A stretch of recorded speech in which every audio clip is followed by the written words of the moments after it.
Quand on pense manga cyberpunk, les premiers qui nous viennent à l'esprit sont Ghost in the Shell ou encore Akira. Mais à la même époque, il y a un autre classique du genre qui a été un peu éclipsé, Gun. C'est un seinen publié dans les années 90 et créé par Yukito Kishiro. Dans cette vidéo, je vous propose de mettre le focus sur cet auteur discret et talentueux qui a laissé son empreinte dans le genre cyberpunk. Avec un monde peuplé de cyborgs, de ruines métalliques et de tourments existentiels, son œuvre a marqué une génération de lecteurs à travers le monde. Du garçon timide de Shiba passionné de science-fiction à l'aventure hollywoodienne de Alita Battle Angel, on va plonger ensemble dans le parcours de ce mangaka singulier. Salut à tous l'équipe, j'espère que vous allez bien. Aujourd'hui on va mettre le focus sur un des piliers du cyberpunk, Yukito Kishiro, le créateur de Gun. Comme d'habitude, je compte sur vous pour vous abonner, pour liker et pour commenter si vous appréciez mon travail. N'oubliez pas non plus d'activer les notifications parce qu'il y a eu un petit loupé sur la vidéo d'Isayama. Il y en a plusieurs d'entre vous qui m'ont dit qu'ils n'avaient rien vu passer, mais c'est pas grave, on fera mieux la prochaine fois. Bref, sur ce, on est parti. Yukito Kishiro naît le 20 mars 1967 à Tokyo au Japon. Il grandit dans la préfecture de Chiba, qui est pas trop loin de Tokyo. Pendant un temps, ses parents tiennent une boucherie à Tokyo, mais sont obligés de lâcher cette activité dès 1968 à cause d'une épidémie de choléra porcin. C'est une maladie super contagieuse qui touche exclusivement les porcs et qui provoque des pertes massives dans les élevages. Après la fermeture de la boucherie, il déménage à Sakasai où le père de Kishiro devient mécanicien. Il gagne sa vie en réparant et en retapant des voitures avec des pièces de récupération. C'est une activité qui aura une forte influence sur l'imaginaire du jeune Yukito. D'ailleurs, il n'est pas tout seul dans la famille puisqu'il a un frère cadet, Tsutomu Kishiro, qui l'assistera même plus tard dans ses projets. Très tôt, Yukito Kishiro se passionne pour le dessin et il aime particulièrement gribouiller des monstres dès la maternelle. Il s'inspire notamment des tokusatsu populaires de l'époque, comme Ultraman, Kamen Rider ou encore Space Giant. On l'a déjà vu dans d'autres vidéos, mais les tokusatsu, ça a vraiment inspiré toute la génération de mangaka née dans les années 60-70. Dans sa famille, il n'y a pas vraiment d'artistes, ni même d'ambiance qui favorise l'art en général. Du coup, Kishiro, il est totalement en autodidacte, et c'est vraiment grâce à sa curiosité intellectuelle qu'il va développer sa passion pour le dessin.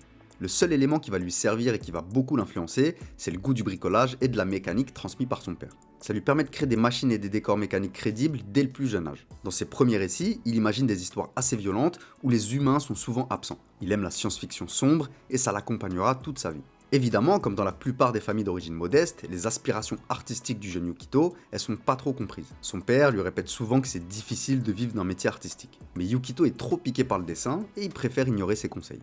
En primaire, il remplit des cahiers entiers de petits mangas qu'il imagine, et l'imagination, il en déborde. Ses premiers récits resteront précieux pour lui, et d'ailleurs il les gardera soigneusement toute sa vie comme témoin de son évolution. Entre monstres, guerriers cybernétiques et machines bizarres, ce bouillonnement créatif pose les bases de son univers. Il se prépare déjà consciemment ou non à devenir un jour mangaka. Dans les années 80, Yukito Kishiro est adolescent. C'est un grand consommateur d'animé, et depuis son enfance il regarde tout ce qui passe à la télé. Pour lui, c'est un âge d'or. Il a quand même ses petits préférés. Par exemple, il a kiffé les séries de mecha produites par le studio Sunrise, comme Armored Trooper Bottoms et Mobile Suit Gundam. Il a notamment été impressionné par les designs réalistes du character designer Yoshikazu Yasuhiko sur Gundam. Le sens du mouvement, l'anatomie, les perspectives, tout ça, ça le marque profondément. Il y a un autre auteur qu'il admire, c'est Leiji Matsumoto. Kishiro est tapé par ses œuvres comme Space Battleship Yamato ou encore Galaxy Express 999, qui sont pour lui une énorme influence. Dans un genre plus comique et sentimental, il admire aussi Rumiko Takahashi pour son sens du rythme. Fan de robots et de modélisme, il va se trouver une nouvelle passion, assembler des maquettes de Gundam et les customiser. J'ai envie de dire, c'est logique. Il y avait déjà l'influence de son père, mais avec cette passion, il développe un sens du détail mécanique encore plus aiguisé. En plus de son amour pour les animés, il est aussi passionné par les films de science-fiction. Ses références, c'est Star Wars, Robocop, Blade Runner ou encore Terminator. Ça façonne clairement son imaginaire. En 1982, à l'âge de 15 ans, il y a un événement déclencheur qui va confirmer son ambition de devenir mangaka. Il apprend qu'un jeune dessinateur a remporté le prix des jeunes talents de la Shogakukan dans la catégorie shonen. De ce que j'ai vu, c'est sans doute Hiroyuki Nishimori. Pour lui, c'est comme un déclic. Voir un gars de presque son âge entrer dans le monde du manga, ça lui donne un boost de motivation et il se dit que c'est possible. À partir de là, il va prendre son rêve refoulé beaucoup plus au sérieux. Yukito Kishiro a 15 ans quand il crée sa première histoire complète, qui fait environ 10 pages, et qui s'appelle Felba Goner. J'ai pas d'image à vous montrer parce que c'est un projet qui n'a jamais été publié, mais que Kishiro mentionne dans plusieurs interviews. C'est un récit façon space opéra centré sur des cyborgs et un conflit spatial. Ce projet, il l'abandonne assez rapidement pour démarrer une œuvre plus ambitieuse, The Bloody Star. Là encore, on a très peu de détails, parce que ça n'a jamais été publié, mais on sait qu'il aurait travaillé dessus en 1983, quand il avait 16 ans. C'est aussi une histoire qui mélange conflit interstellaire, un plan cybernétique, et qui pose des bases des thèmes qu'il explora dans Gun. On y retrouve des organes artificiels, des machines, et des environnements chaotiques. Kishiro est obsédé par les univers futuristes, il a des idées dans tous les sens, et il a déjà une approche cinématographique dans sa manière de dessiner. Il est encore jeune, mais il a déjà tous les ingrédients pour créer ses futures pépites. On est maintenant en 1984, Kishiro a 17 ans, il est encore au lycée, et il va participer à un concours organisé par le Weekly Shonen Sunday de la Shogakukan. Il présente une nouvelle histoire de science-fiction qui s'appelle Kikai, qu'on pourrait traduire par Air Maléfique. C'est un récit de vaisseau spatial hanté sur fond de trafic de drogue. Ce que je vous montre ici, c'est la cover du recueil Ito, publié en 1997, et qui regroupe les premières œuvres de Kishiro, dont Kikai. Grâce à ce one-shot, il gagne le premier prix du concours. C'est son premier petit succès, et surtout c'est une vraie reconnaissance. Il marche d'ailleurs sur les pas de Rumiko Takahashi, qui avait remporté ce même concours. C'est une nouvelle étape pour lui, qui confirme son talent, et lui permet de se rapprocher de son rêve. Mais il garde la tête froide, et il décide de terminer le lycée et de s'inscrire dans une école de design. Il veut parfaire son trait et apprendre de nouvelles techniques. Il rentre alors dans une nouvelle phase de sa vie. En parallèle de ses études, il a un petit boulot de livreur de journaux, et quand il a du temps libre, il peaufine ses dessins. C'est une période où il se forme à son rythme, sans la pression d'un éditeur au-dessus de sa tête. C'est aussi pour ça qu'il voulait pas se précipiter et se lancer directement. Il dira plus tard dans des interviews qu'il était déjà satisfait de ses dessins à 17 ans, mais qu'il avait encore beaucoup de choses à apprendre dans sa manière de structurer un récit. C'est un choix réfléchi qui portera ses fruits quelques années plus tard, quand il reviendra avec des projets beaucoup plus aboutis. Grâce au prix qu'il a remporté, Kishiro est maintenant en contact avec les éditeurs de la Shogakukan, et à partir de là, il va régulièrement leur proposer de nouveaux petits one-shots. En 1988, il se sent prêt à faire un nouveau départ. Il va alors envoyer Kai Yosei, aussi intitulé La planète des profondeurs, et qu'il décrit comme une histoire d'horreur pleine de réflexions existentielles. Ce sera aussi compilé dans le recueil Ito dont je vous ai parlé juste avant. C'est une œuvre très peu connue qui se passe à bord d'un vaisseau spatial où l'équipage affronte une entité biologique mystérieuse, un peu comme dans le film Alien. Avec ce one-shot, il obtient une mention honorable au concours Shogakukan qu'il avait gagné 4 ans auparavant avec Kikai. En vrai, il est déçu de ne pas avoir fait aussi bien qu'avant, et il va carrément aller voir l'éditeur pour lui demander des explications. Mais à sa grande surprise, au lieu de lui dire que c'était pas à la hauteur, l'éditeur lui dit que son histoire était excellente, mais vu que c'est très sombre et complexe, c'est difficile à juger dans le cadre du concours. Quand il accède ensuite aux notes du jury, il voit un commentaire qui va rester gravé dans son esprit. Un des juges aurait écrit « C'est l'œuvre d'un fou ». Pour Kishiro, c'est un commentaire super flatteur. Il réalise que son imagination est puissante, mais qu'elle a besoin d'être canalisée pour toucher un public plus large. Il va en tirer une leçon majeure. Il faut qu'il intègre plus d'éléments porteurs d'espoir pour contrebalancer la noirceur de ses récits. Pendant cette période entre les années 80 et 90, Kishiro va enchaîner les one-shots et travailler à ramener plus d'équilibre dans ses histoires. Ses œuvres seront pour la plupart publiées dans le recueil Ito. On a déjà vu Kikai et Kai Yosei, mais il y en aura d'autres comme Warman, Iron Fist, Ito, Dai Machine, Ushu Kaizoku Shunenda ou encore Mirai Toku Edman. Avec ses œuvres, Kishiro peaufine son style, fait évoluer sa manière d'écrire, apprend à créer des personnages plus profonds, bref, c'est une période où il évolue rapidement. Ces histoires ont beaucoup de points communs, notamment au niveau du style, et comme vous pouvez le voir, on est déjà dans les prémices de ce qui sera son futur chef-d'œuvre. Dans Warman, on reconnaît des vaisseaux similaires, des armures cybernétiques, et on y parle déjà de comment se déroulent les guerres spatiales dans l'univers de Gun. Dans Iron Fist, l'histoire se déroule dans Kuzetsu, la fameuse décharge de laquelle sortira Gali. Bref, tout est prêt pour sa future pépite. À la fin des années 80, Kishiro se sert de son expérience pour développer une nouvelle histoire, Rainmaker. A la base, l'histoire tourne autour d'une unité spéciale de policiers cyborgs. Kishiro présente sa nouvelle création à la Shogakukan, mais ils sont pas vraiment emballés et refusent la publication. Mais il y a un des éditeurs qui va adorer un des personnages secondaires, une policière cyborg avec un fort caractère. Il propose alors à Kishiro de se recentrer entièrement sur ce personnage et d'en faire l'héroïne. Kishiro accepte et ce personnage deviendra la fameuse Gali qui sera connue plus tard à l'international sous le nom Alita. C'est cette transition qui marque le point de départ de la jeunesse de Gun. Kishiro retravaille son concept à 3 reprises avant de parvenir à une version satisfaisante pour la publication. Les premières versions étaient soit trop complexes, soit trop violentes, et ça convenait pas au format magazine. À force de persévérance, il arrive à un meilleur équilibre entre action, émotion et construction d'univers. Comme vous pouvez le voir sur les planches suivantes, le design de Gali existait déjà dans Rainmaker. Il y a déjà tous les éléments, un visage enfantin, des cheveux noirs en bataille, et même les marques métalliques sur ses joues. La modification la plus notable, c'est les lèvres. Dans les années 80, les héroïnes ont souvent des lèvres fines, voire même absentes. Kishiro, il fait le choix de les rendre plus épaisses pour Gali. Ce choix, il l'explique en interview. À l'époque, un des boss du cyberpunk, c'est Masamune Shiro avec Ghost in the Shell. D'ailleurs, pour ceux qui l'ont loupé, la vidéo sur son parcours est dispo sur la chaîne. Pour se différencier de son œuvre, Kishiro veut une héroïne plus charnelle, contrairement à Shiro qui développe des personnages plus asexués. Et c'est comme ça que naît Gali. Avec cette histoire qui mêle action et réflexion philosophique, Kishiro est à un tournant majeur de sa carrière. À travers cette nouvelle œuvre, il condense tout ce qu'il a expérimenté depuis son adolescence. Il est maintenant prêt à dévoiler son chef-d'œuvre, Gun. C'est en 1990 que Kishiro lance officiellement Gun, qui se traduit littéralement par Rêve d'une arme.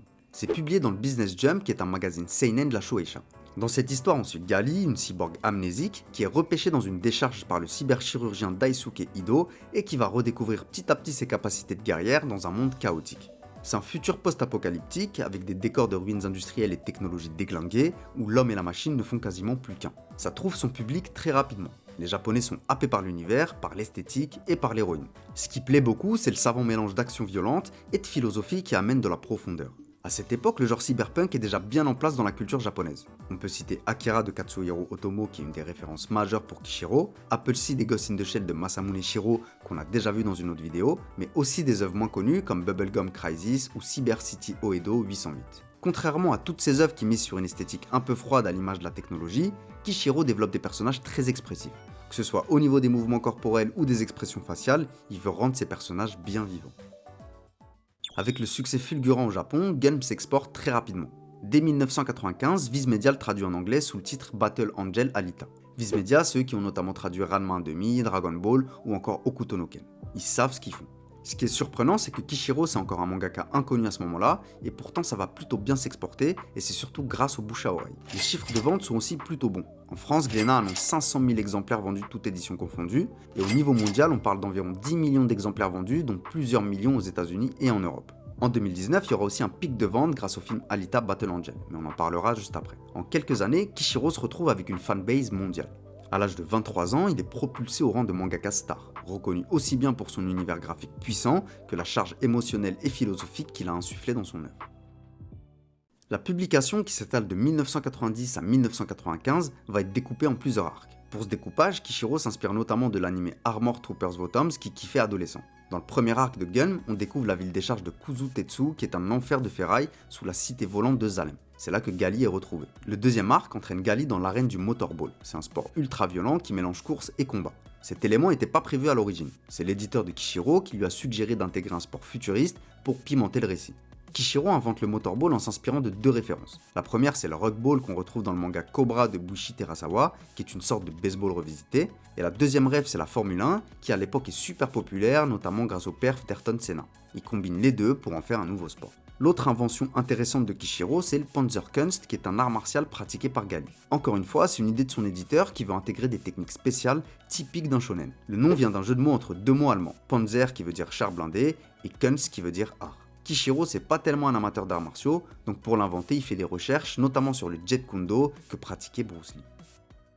Au-delà de l'action, Gun développe des thèmes assez profonds. D'abord, on a la quête d'identité de Gali, qui se réveille amnésique et qui cherche à récupérer sa mémoire. Elle est confrontée à la définition même de l'humanité dans un monde qui est peuplé de cyborgs. Elle passe son temps à se questionner sur qui elle est vraiment. Kishiro symbolise cette question à travers le cerveau humain, qu'il représente dans tous les sens, et c'est souvent le seul organe biologique qui subsiste chez les cyborgs. L'autre grand thème, c'est les inégalités. Dans cet univers, la société est divisée grosso modo en deux camps. D'un côté, les gens blindés de Zalem, et de l'autre, les pauvres qui vivent dans la décharge de Kuzutetsu. En 1994, Kishiro est sur sa lancée et Gun cartonne. Malheureusement, il y a un événement qui va précipiter la fin de la série.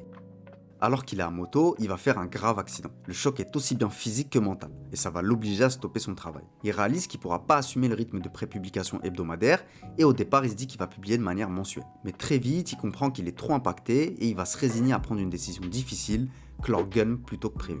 Début 1995, il publie donc un arc final en condensant et en modifiant l'histoire qu'il avait prévue au départ. Ça l'oblige à mettre de côté tout un arc censé se dérouler dans l'espace, au-delà de Zalem. Pour les fans, cette fin précipitée, c'est un choc. Tout le monde comprend que l'univers de Gali n'a pas livré tous ses secrets. Kishiro, lui, est super frustré de ne pas être allé au bout de sa vision. C'est une période difficile, il a des séquelles physiques et le moral dans les chaussettes.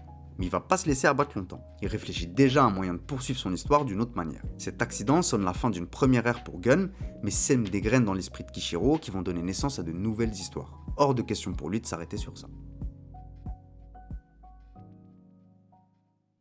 Encore un peu diminué, Kishiro choisit de s'orienter vers d'autres projets pour continuer de faire vivre son œuvre. Dans cette deuxième moitié des années 90, il va d'abord s'orienter vers les jeux vidéo, notamment pour développer l'arc spatial qui est resté en suspens. En 1998, il collabore avec l'éditeur Banpresto pour la création du jeu Gun Martian Memory. Il est complètement investi puisqu'il s'occupe du scénario complet, du character design et de l'illustration de la cover, qui lui prendra 1 mois à réaliser. A la base, il pensait plutôt à un jeu en 2D, mais finalement c'est transposé en 3D et ça sortira sur Play.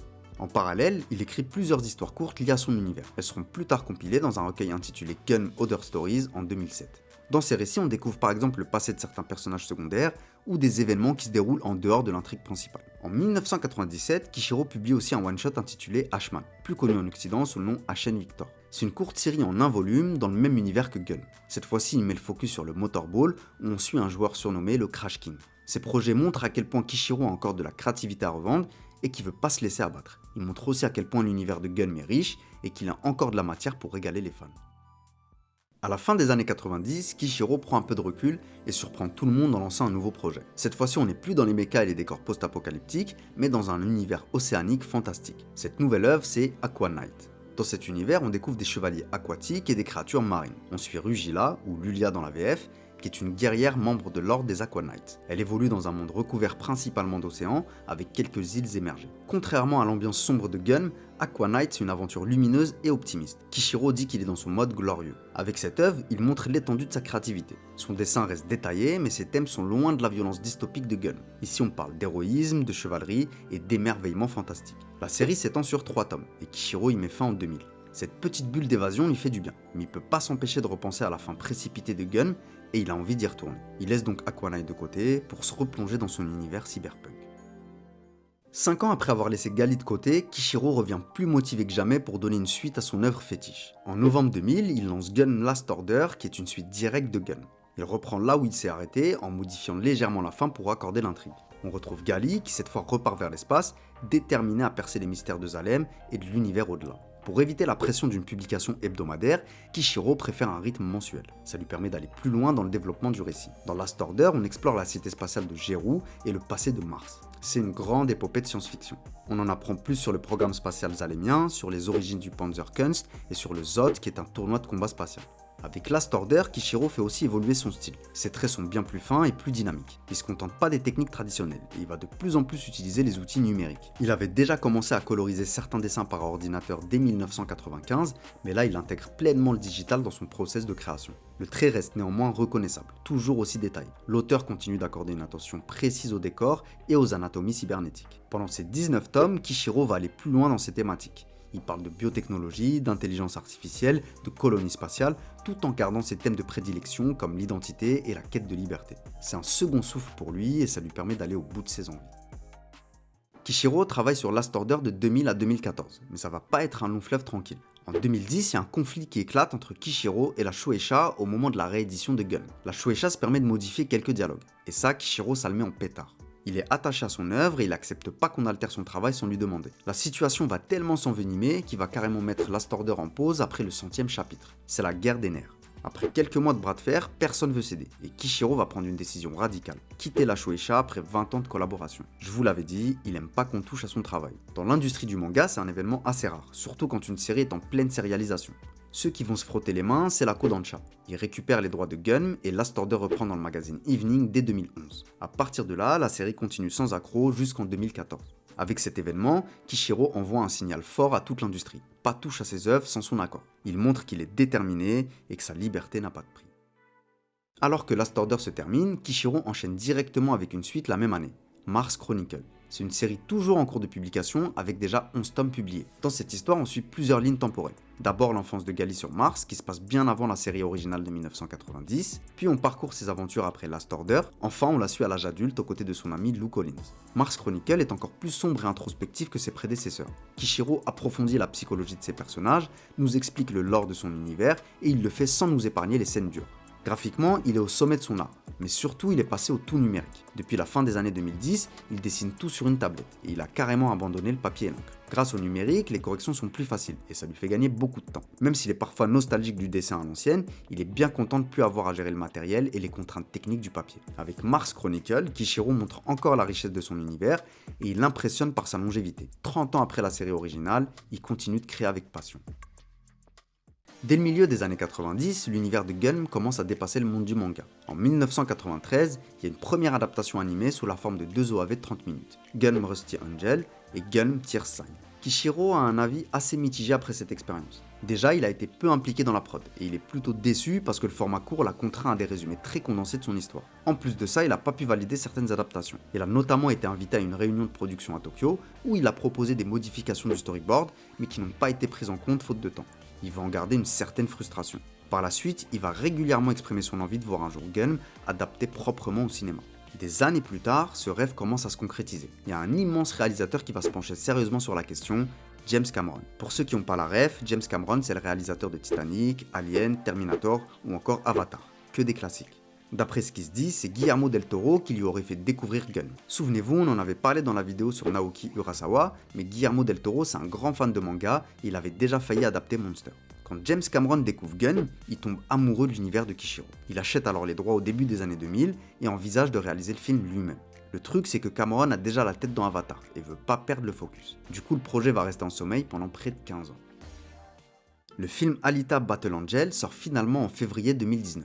C'est le réalisateur Robert Rodriguez qui prend les commandes et Cameron est à la production et au scénario. Contrairement à sa mauvaise expérience précédente, Kishiro est tenu informé tout au long du processus et il est invité plusieurs fois sur le plateau. Il suit la production de très près. James Cameron et Robert Rodriguez s'assurent de l'impliquer autant que possible. Kishiro est aux anges et il a même du mal à y croire. Il déclare en interview que c'est un rêve devenu réalité. Comme un enfant, il découvre avec émerveillement les décors et les techniques qui donnent vie à son héroïne. Il remarque aussi à quel point l'équipe du film est à l'écoute de ses idées. Il est vraiment touché par cette considération.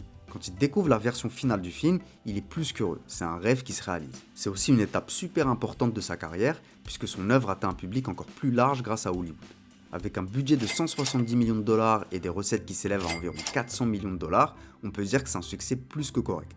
Le film reçoit globalement des bonnes critiques et entraîne un pic de vente du manga. En 2023, James Cameron et Robert Rodriguez annoncent même une suite en cours de développement. Pour Kishiro, c'est une validation mondiale bien méritée. Depuis ses débuts dans les années 80 jusqu'à Mars Chronicle, Kishiro n'a pas arrêté de faire évoluer son style graphique. Contrairement à la plupart des mangaka, Kishiro n'a jamais été l'assistant d'un autre. Il est complètement autodidacte et il a appris la plupart des techniques tout seul en expérimentant dans son coin. Ce qui caractérise son trait depuis le début, c'est notamment tous les détails mécaniques, des engrenages aux fibres musculaires cybernétiques. Il a aussi un vrai talent pour rendre ses scènes dynamiques et pour découper les plans. Sur ce point, il avoue avoir été pas mal influencé par Tetsuo Hara, le créateur de Hokuto no Ken. Mais pas seulement, il lui a aussi emprunté sa façon de dessiner les muscles et son intégration des onomatopées, mais aussi des bulles de texte. Dans Gun, on retrouve ce sens de la mise en scène. Il alterne entre gros plans, double page panoramique, pause statique, etc. Avec le temps, il affine son trait. Dans Last Order et Mars Chronicle, ses planches gagnent en lisibilité. Et pourtant, les décors sont toujours aussi complexes. L'autre élément qui lui fait passer un step, c'est la colorisation numérique. Dès 1995, il lâche complètement la peinture traditionnelle pour ses illustrations en couleur. À partir des années 2000, il évolue encore en combinant les méthodes traditionnelles et modernes. Il scanne ses dessins ancrés, puis il les finalise sur Photoshop. C'est qu'après la sortie du film en 2019 qu'il passe le cap du tout digital et dessine sur tablette. Quelle que soit la technique, Kishiro pense toujours ses scènes en 3D et veille à bien respecter les volumes et les perspectives. En début de vidéo, on a déjà vu pas mal d'influences de Kishiro pendant sa jeunesse, mais il a aussi des inspirations beaucoup moins évidentes. D'ailleurs, il n'hésite pas à citer la BD française et en particulier l'œuvre de Mobius. On l'a déjà vu dans plusieurs vidéos, Mobius, de son vrai nom Jean Giraud, c'est un dessinateur français qui a influencé beaucoup de mangaka. Il a une patte très reconnaissable et c'est un visionnaire de la SF. Kishiro se sert aussi de la philosophie comme source d'inspiration. Il cite notamment Nietzsche et ses questionnements sur le sens de la vie. C'est cette profondeur qu'il essaye de retranscrire dans son travail. Dans Gun, ça se traduit par les questions sur la nature de l'âme et la définition de l'humanité. De la même manière, il s'inspire de la science pour donner de la crédibilité à son univers. Enfant, il lisait pas mal de revues scientifiques et quand il crée Gun, il n'hésite pas à consulter des articles de recherche pour appuyer ses inventions. On peut citer par exemple la cité de Salem qui repose sur le concept d'ascenseur orbital. C'est un concept scientifiquement plausible qui est étudié depuis la fin du 19e siècle mais qui reste inaccessible principalement à cause des matériaux actuels. C'est toutes ces inspirations qui ont forgé l'univers de Kishiro et qui lui a permis de bâtir tout cet univers. Vous commencez à avoir l'habitude et donc vous ne serez pas étonné d'apprendre que Kishiro, comme la majorité des mangakas, c'est un gars discret. Côté famille, une des seules informations vraiment notables, c'est que son frère cadet, Tsutomu, joue un rôle important dans son travail. C'est non seulement son assistant sur certaines tâches graphiques, mais aussi le webmaster de son site officiel, Yukitopia. Côté personnalité, il est réputé pour être un bon vivant. Il est connu pour être un gros fumeur et amateur de boissons. Il s'en cache pas du tout et le partage volontiers avec ses fans. Ceux qui l'ont rencontré le décrivent comme quelqu'un de modeste et réfléchi, mais qui manque pas d'humour. Plus jeune, il se qualifiait carrément d'anarchiste. C'est d'ailleurs une dose de rébellion qu'il insuffle dans Gun. Avec l'âge et la maturité, il évoque cette période en disant que c'était surtout de la provocation de jeunesse. Cet esprit de rébellion, c'est pas le seul élément personnel qu'il a intégré dans Gun. Il a par exemple la phobie des papillons minois Drias qu'il transmet à Gali. Il est par contre fasciné par les phénomènes surnaturels et il collectionne les livres sur le sujet. On retrouve d'ailleurs cet aspect un peu mystique dans l'intrigue de Gun. Ces livres, c'est pas la seule chose qu'il collectionne. Amateur de films et de musique, il a des DVD et des CD en pagaille. Je vous ai parlé vite fait de son site Yukitopia qu'il gère avec son frère, mais c'est une vraie fenêtre sur le monde. Depuis la fin des années 90, c'est l'endroit où il interagit avec ses fans. Il raconte que c'est en recevant des messages de lecteurs étrangers qu'il a vraiment compris la portée de son travail et sa popularité. Et ça, c'était bien avant les réseaux sociaux. Comme vous pouvez vous en douter, il y a 1001 anecdotes sur la création de Gun. Par exemple, la conception de Destinova, le savant fou de la série, a été influencée par une référence plutôt originale. Kishiro voulait un fou charismatique, et il s'est inspiré du rire de Mozart tel qu'on le voit dans le film Amadeus de Milos Forman. C'est pour ça qu'on le voit entrer en scène en se marrant. Il y a aussi toute l'architecture de l'univers de Gun qui vient directement de son enfance. On l'a vu en début de vidéo, son père c'était un vrai bricoleur qui récupérait des pièces de vieilles voitures. Donc enfant, Kishiro jouait souvent dans des déchetteries et terrains vagues entourés de ferraille. C'est cette ambiance qu'il retranscrit dans son œuvre. C'est pour ça que dans Gun, c'est pas juste de la haute technologie hyper clean, mais de la récup futuriste. Il y a plein d'anecdotes d'ateliers que je pourrais vous partager, mais qui risquent de vous spoil. Donc on va s'arrêter là. Aujourd'hui, Kishiro est reconnu comme un des maîtres du manga cyberpunk, et son influence dépasse largement le Japon. En 2020, le festival d'Angoulême le choisit comme invité d'honneur. C'est toujours une consécration pour un mangaka. À cette occasion, il y a une grande exposition intitulée Gun Melange Mécanique qui lui est consacrée. On peut y retrouver près de 150 planches et illustrations originales du maître. Il y donne aussi une masterclass très suivie où il partage les coulisses de sa carrière et de sa technique. Le grand moment de ce festival, c'est sans doute la rencontre organisée entre Kishiro et l'immense dessinateur français de science-fiction Enki Bilal. Kishiro est touché par l'accueil chaleureux des fans français. Il leur exprime toute sa gratitude et il souligne que la France a joué un rôle clé dans le succès international de Gali. Le parcours de Kishiro force l'admiration. Il a construit en quelques décennies un univers riche qui a marqué des générations de lecteurs. Gun et ses suites ont inspiré d'autres auteurs de manga et de comics et reste une des grosses rêves du cyberpunk des années 90. Parmi les mangaka qui ont été très influencés par son travail, on peut notamment citer Katsura Oshino, l'auteur de Degreman. À 58 ans, Kishiro est toujours aussi passionné. Il reconnaît qu'il travaille plus lentement qu'à ses débuts, mais il continue à avancer inlassablement. Il confie avoir encore plein de choses à raconter, notamment tout ce qui touche au monde situé au-delà de Zalem et de Jiro. Du petit garçon de Shiba qui dessinait des monstres dans ses cahiers au mangaka célèbre sur la scène internationale, Yukito Kishiro a parcouru un chemin extraordinaire. C'est un créateur visionnaire qui a su marier son imagination débordante avec un sens aigu du détail et de la narration. Gun et ses dérivés ne sont pas de simples récits d'action futuriste. C'est des histoires humaines, pleines d'émotions et de questionnements. Gun, c'est l'illustration des peurs qu'il a au fond de lui, comme il le dira en interview en 2020. Au fil des années, son style graphique et narratif a gagné en maturité sans rien perdre de sa fougue initiale. Il a toujours suivi son instinct, quitte à changer d'éditeur en cours de route. Cette indépendance d'esprit lui a permis de conserver la maîtrise de son univers et de rester proche de son public. Aujourd'hui encore, chaque nouveau chapitre de Mars Chronicle est attendu impatiemment par des fans répartis aux quatre coins du monde. L'adaptation de Gun à Hollywood a fini de consacrer l'importance de son travail et a amené un nouveau public vers son manga. Il a transformé ses influences variées et ses expériences de vie en une saga riche qui perdure depuis plus de 30 ans. En retraçant la vie de Yukito Kishiro, on mesure combien la persévérance et la passion ont guidé sa trajectoire. Voilà pour Yukito Kishiro, j'espère que ça vous a donné envie de découvrir ou redécouvrir son travail. Et merci encore à tous ceux qui suivent et qui font vivre la chaîne, vous me donnez énormément de force. Pour ceux qui ne sont pas encore abonnés, vous êtes les bienvenus. N'oubliez pas d'activer la petite cloche, de liker et de commenter. Et sur ce, on se dit à la prochaine.